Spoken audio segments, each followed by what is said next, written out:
By 2028, the United States government believes a commercially relevant quantum computer will be fully operational. Which is, I mean, it's just a wild timeline. Right. And they didn't mince words about it either. Yeah. Michael Kratsios, who is the director of the White House Office of Science and Technology Policy, he recently summarized the administration's posture with just a direct, super confident statement. He literally just said, "We believe this can happen." Yeah, no hedging. Just a stake in the ground. Exactly. So, welcome to our deep dive. We built this custom analysis specifically for you, the listener, to take this massive, dense stack of technical policy and sort of extract the crucial insights you need. Yeah. Because you really need to navigate what is shaping up to be a total paradigm shift. Yeah, and today our mission is to unpack an article titled Trump's Quantum Executive Orders, What EO 14409 and EO 14411 Mean for Your Business. Right. And it's a fascinating piece of source material. It really is. What we're really looking at here is a fundamental repositioning of how the United States approaches quantum technology, like the era of pure theoretical research. That's ending. It's over. Yeah, pretty much. We're entering an era of absolute national security imperatives and, really aggressive engineering timelines. But before we really get into the mechanics of this, I want to set a clear ground rule for our conversation today. Because these executive orders were signed by President Donald Trump on June 22, 2026, they obviously exist within a political context. Right. Unavoidable. Unavoidable. Yeah. But let me be perfectly clear for you listening. In this deep dive, we are not taking political sides, and we are not endorsing any political viewpoints whatsoever. Absolutely not. Our goal today is purely and impartially to report on the factual business, technological, and security directives contained in the source material.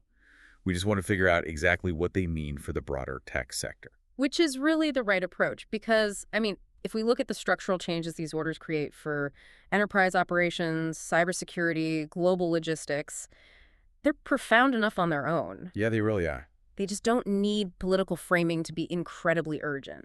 And I'm glad you used the word urgent, because that 2028 target date I mentioned at the top, that is tomorrow in the world of advanced physics. It's a blink of an eye. Literally just 2 budget cycles away. Yeah. So, okay, let's unpack this. We are talking about taking technology that requires, lasers and vacuum chambers and temperatures colder than deep space. The hardest engineering on Earth. Right, and demanding a fully operational, federally utilized machine practically overnight. So how does the government plan to actually force this timeline into reality? Because you can't just mandate a scientific breakthrough by signing a piece of paper, right? No, you definitely can't legislate the physics. But you can completely re-engineer the economic environment. Okay, what do you mean by that? Well, you can guarantee that the scale-up happens as fast as physically possible by flooding the zone. And that is the entire purpose of the first executive order we're looking at, EO 14411. Got it. This order establishes something called the QC-ADD-S mandate. That stands for the Quantum Computer for Application Development and Discovery Science. And reading through the source material, this isn't just another federal grant program or an advisory board writing white papers. Right. Far from it. Yeah. No. QC-ADS is a national engineering directive. It essentially forces the Department of Energy, the Commerce Department, Defense, NASA, and the entire intelligence community to coordinate their resources. That is a massive coalition. Right, toward a single unified target, a quantum system large enough to initiate a new era of scientific discovery. But the real teeth of this mandate, it comes from how it's actually funded. Okay, yeah, let's talk about the money. So the Commerce Department is deploying something called Advanced Market Commitments, or AMCs. So wait, when I saw AMCs in the text, my mind immediately went to the pharmaceutical industry. Yep, that's exactly where it comes from. Because it sounds a lot like how the government secures vaccines.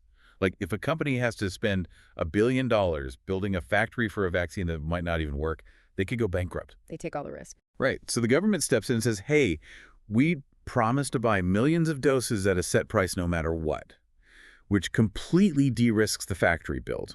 So is the Commerce Department essentially doing the exact same thing for quantum hardware? If we connect this to the bigger picture, it is a very similar economic lever, but the application is slightly different. Okay. With a vaccine, the government is buying a discrete, finished, physical product, a vial. With quantum AMCs, the government is essentially buying capacity and ecosystem access. Capacity, okay. Because scaling up a quantum computer is staggeringly expensive. Investors get really nervous because the customer base for an unfinished technology is so uncertain. Makes sense. Who wants to buy something that doesn't work yet? Exactly. So the AMC framework completely removes that revenue uncertainty. The government is signing contracts today saying, if you build this, we guarantee we will buy compute time on your hardware. Wow. We will buy licenses for your optimization software. We will purchase your error mitigation services. So they are basically manufacturing a guaranteed market just to keep the private capital flowing? Exactly. They're de-risking the entire industry. And the source notes this is already moving heavily. Over $625 million has already been deployed to national quantum research institutes. Just to kickstart it. Yeah, through public-private partnerships. Yeah. With the AMC framework poised to channel even more capital over the next 4 years. So the financial engine is just absolutely roaring. The hardware companies know they have a guaranteed, deep-pocketed customer in the government. Yep. But this brings up a really practical question for you, the listener, especially if you happen to be managing operations or IT right now. The source mentions that we already have some pretty impressive quantum hardware sitting in labs today. We do. We really do. Like, we have IBM's 127 Qubit Eagle processors, Yeah. specifically the Brisbane and Kyoto systems. Yeah. We have IonQ's trapped ion systems and Quantinuum's H-series. All functional machines. All right, so if the hardware exists and can run computations today, why can't, like, a logistics manager just take a spreadsheet of their massive global supply chain, upload it, hit a quantum solve button, and get the perfect, most efficient routing schedule back? Because that logistics manager's spreadsheet is speaking a language the quantum computer fundamentally cannot process. It's a translation issue. Yes, and this is what the industry refers to as the applications layer gap. It is the single biggest bottleneck facing commercial quantum computing today. Let's drill into that for a second, because I think people generally assume a quantum computer is just a classical computer on steroids. Like, it just reads ones and zeros, but way faster. Yeah, that is the core misconception, and it's a big one. Walk us through it. So a classical computer, the laptop on your desk, it operates deterministically. It uses bits, which are switches that are definitively either on or off, a 1 or a 0. Right. A CSV file or a routing spreadsheet is basically just a massive collection of those definitive states. But a quantum processor doesn't use bits, it uses qubits. Which are completely different. Entirely different. They operate on probability amplitudes. They exist in these fluid states of superposition and entanglement. So it's not just on or off, it's sort of everything all at once. Exactly. You cannot just feed classical deterministic data into a fluid probabilistic engine. So there has to be a translator somewhere in the middle. A massive one. Real-world business constraints like vehicle capacity, delivery time windows, or even how two chemical compounds interact, they must be translated into highly complex circuits. Circuits that the quantum machine can actually read. Right. Circuits that map directly to the physical behavior of the microwave pulses or the lasers controlling the qubits. And most organizations just do not have a team of theoretical physicists on staff to write that circuit compiler infrastructure. I would guess almost none do. Right. So they are standing on one side of a massive canyon with their business problems, and the quantum hardware is just sitting over on the other side. And the QC-ADS mandate is trying to build that bridge. Yes. The government formally acknowledges that just funding hardware isn't enough. They are explicitly committing those AMC contracts to close this applications layer gap. And the source actually mentions a specific platform dealing with this exact problem right now. A tool called Keon, developed by a company called TAI Creative. Keon is a perfect example of this bridge in action. It's essentially a conversational quantum computing platform. Conversational, like a chatbot. Sort of, yeah. Instead of requiring a company to write quantum circuits from scratch, a user can interface with Keon using just natural language. They describe their optimization problem in plain English, and the platform translates that intent into QAOA circuits. Okay, stop right there. QAOA circuits. We cannot just gloss over that. What exactly is QAOA? Fair point, yeah. That's a dense acronym. QAOA stands for Quantum Approximate Optimization Algorithm. Okay, that still sounds complicated. It does, but without getting completely lost in the raft, just think of it as a specific recipe that helps a quantum computer solve complex, finding the best option problems. Like the logistics routing. Exactly. It takes your business constraints and maps them onto a theoretical energy landscape. The algorithm then gently tweaks the quantum states, kind of like shaking a physical tray of marbles, until the system settles into the lowest possible energy state. Oh, wow. I like that visual.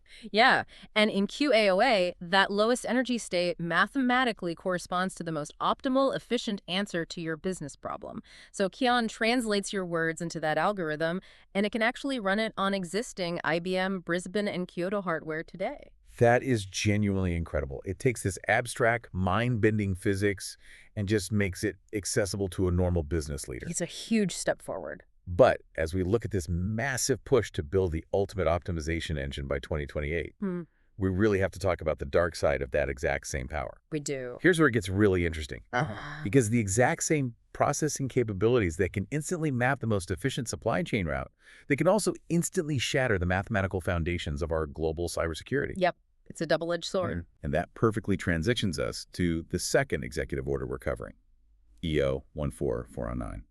Titled, Securing the Nation Against Advanced Cryptographic Attacks. And honestly, for most businesses, this is the order that carries the most immediate severe implication. Right. So the source introduces a threat model here called harvest-now-decrypt-later, or HNDL. To understand why this is so dangerous, we have to look at how we protect data today. Currently, we rely on encryption standards like RSA or 256-bit elliptic curve cryptography or Diffie-Hellman key exchange. Standard stuff that secures basically the whole internet. Exactly. So can you explain why a quantum computer is such a unique threat to those specific locks? To really understand the threat, you have to look at the math behind those locks. Let's take RSA, for example. Okay. It secures vast amounts of data by relying on a very specific mathematical difficulty, which is factoring massively large prime numbers. For a classical computer, finding the two prime numbers that multiply together to create a 600-digit number is just incredibly tedious. It's like wandering through a giant maze where you have to check every single dead end, one by one. It would take a classical computer, what, thousands of years to find the right path? Thousands, maybe millions. That's a great way to visualize classical computing, but a quantum computer doesn't walk the maze one path at a time. Right, because of the qubits. Yes. Using an algorithm called Shor's algorithm, a quantum computer uses wave interference. It essentially floods the entire maze with water all at once. Oh, wow. Yeah. The wrong paths literally cancel each other out, and the correct path, the prime factors, amplifies itself. So the quantum computer finds the center of the maze in hours, not millennia. That's terrifying. It is. And suddenly your RSA encryption is just breaking. Yeah. And elliptic curve cryptography and Diffie-Hellman, they face very similar vulnerabilities to these quantum algorithms. And this brings us right back to harvest-now-decrypt-later. So if an adversary knows this quantum water flood is coming in 2028, how are they behaving today? They are acting with intense foresight, like state-level actors are actively harvesting encrypted network traffic right now. Just scooping it all up. Tapping the lines, intercepting the data, and simply storing it in massive data centers. They know they can't read it today, but they don't care. It's like an adversary stealing a locked safe today, knowing they're getting the master key delivered in 2028. They don't need to open it now. They just need to hoard the safes. That is exactly it. They are hoarding the safes because they know the quantum key is just a few years away. That is a staggering operational reality for any listener handling sensitive information. Because we aren't just talking about credit card numbers that expire in a couple years anyway. No, not all. The source is very clear on this. Any data requiring confidentiality for more than 5 years is currently at risk. We are talking about diplomatic communications, long-term financial algorithms, defense procurement blueprints, pharmaceutical intellectual property, patient health records. Stuff that matters for decades. Exactly. If you transmit that data over a network today using legacy encryption, you basically have to operate under the assumption that an adversary has a copy of it. And they are just waiting for the hardware to mature. Which is exactly why the federal government is not waiting for 2028 to enforce a fix. Yeah. They recognize that the data is bleeding out today. Yes. And this leads us to the hard compliance deadlines mandated by EO 14409. Let's talk about this 2030 compliance wall. Yeah, so the directives from the Office of Management and Budget, along with CISA, establish very strict federal timelines. By the end of 2030, all high-value federal assets and high-impact systems must complete their migration to a new post-quantum standard for key establishment. Okay, what is the new standard? Specifically, it's called ML-Chem, which is also standardized as FIPS 203. And just to clarify for the listener, ML-Chem isn't based on factoring prime numbers like the old RSA, right? Correct. It stands for Module Lattice-Based Key Encapsulation Mechanism. That's a mouthful. It is, yeah. But basically, instead of primes, it relies on lattice cryptography, which involves finding a specific point in a highly complex, multidimensional grid with added noise. Added noise. Yeah, it's a math problem that even a quantum computer's wave interference struggles to solve efficiently. That lattice math is the new lock they want on the doors by 2030. And there's a second deadline right after that one, according to the source. Yes. By the end of 2031, all digital signature systems, which are the mechanisms that prove a message, actually came from who it says it came from. They must migrate to MLDSA or FIPS 204. Okay, let me pause here and ask what I think is the most critical question for our listener. The text really emphasizes that these are federal deadlines. Yeah. The government agencies themselves have to do this. Right. But if the listener runs a private mid-sized manufacturing company or maybe a regional hospital network, why should they be sweating a 2030 federal mandate? It doesn't apply to them, does it? Well, I would argue they actually need to be sweating it more than the federal agencies, because of a mechanism the article calls the compliance cascade. The compliance cascade. Right. The modern digital economy is entirely interconnected. The executive order might point directly at federal agencies, but those agencies rely on thousands of private vendors. Oh, of course. If your private company holds a federal contract, you must comply. If you process government data, you must comply. If you operate critical infrastructure that touches federal systems, like, say, a regional power grid or telecommunications, you must comply. And it doesn't stop there, does it? It ripples out. Not at all. Let's say you are a small software vendor and you don't do any federal business whatsoever. Okay. But your biggest client is a major defense contractor. That contractor is going to push their federal compliance requirements downstream to you. Because they have to. Exactly. They will rewrite their procurement contracts to say, look, we cannot integrate your software into our stack unless you prove you are post-quantum compliant. Because if they use vulnerable vendors, they lose their federal funding. Wow. So the compliance cascade creates this massive domino effect that will touch nearly every B2B enterprise. Yep. No one is isolated. And, 2030 feels like it is a decent runway. It's a few years out. But the source material throws cold water on that timeline really quickly. It does, because migrating cryptographic standards is notoriously slow and incredibly difficult. It's not just a quick patch. No, the source points out that for organizations with complex infrastructure, a full migration takes between 4 to 6 years. Why does it take so long? Can't you just push a software update overnight? If it were just updating a web browser, sure, yes. But cryptography is deeply embedded in everything. Oh, right. It's in your legacy mainframe systems. It's hard-coded into the IoT devices on your factory floor. It's baked into the third-party APIs you use for payroll. It's everywhere. You have to find all of it, test the new lattice-based algorithms to ensure they don't completely break your system performance. Because remember, lattice math requires larger key sizes and more bandwidth. So it slows things down. It can, yeah. And then you have to deploy all of this without dropping current traffic. So if the deadline is 2030 and the work takes up to 6 years, you're already behind if you haven't started. The window is effectively closing right now. That is the harsh reality here, which is why the source strongly advises organizations to launch 2 immediate parallel work streams. You just cannot wait for federal guidelines to trickle down into some friendly email. No, definitely not. So let's lay out this action plan for the listener based on the article. What is work stream number 1? The first is a comprehensive cryptographic inventory. You simply cannot secure what you cannot see. Right.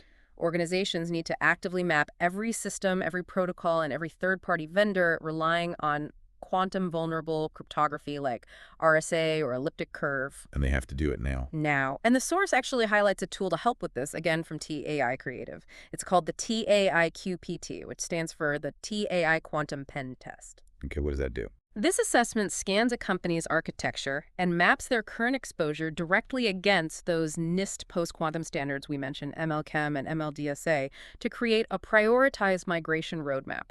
Because if you don't know where the old vulnerable locks are, you obviously don't know where to install the new ones. Exactly, you're flying blind. And then the second work stream is a quantum readiness assessment. Which is more on the offensive side, right? Yes.